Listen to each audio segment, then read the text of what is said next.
Facteur essentiel de résistance face aux turbulences de la crise de la dette, le taux de chômage. 6,4% en novembre dernier, soit le plus bas niveau atteint depuis 20 ans. Un chiffre très envié en Europe, surtout en France où le chômage a atteint les 9%. Mais ce miracle de l'emploi a un prix, la précarité. Car en Allemagne, il n'y a pas de salaire minimum interprofessionnel.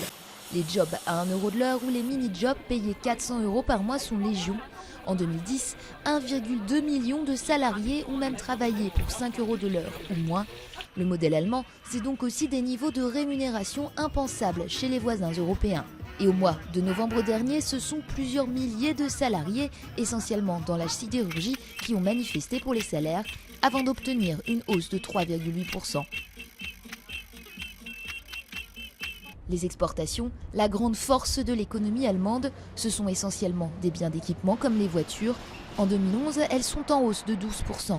Mais les prévisions pour 2012 sont incertaines car les voisins européens de l'Allemagne absorbent 60% de ces exportations. En Europe, sous la pression des marchés, les gouvernements vont mettre en place une politique d'austérité très claire. Les dépenses des États vont être considérablement réduites.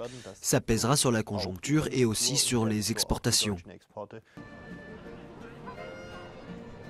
L'Allemagne supporte en outre une dette importante, plus de 2000 milliards d'euros, soit environ 83% du produit intérieur brut en 2010.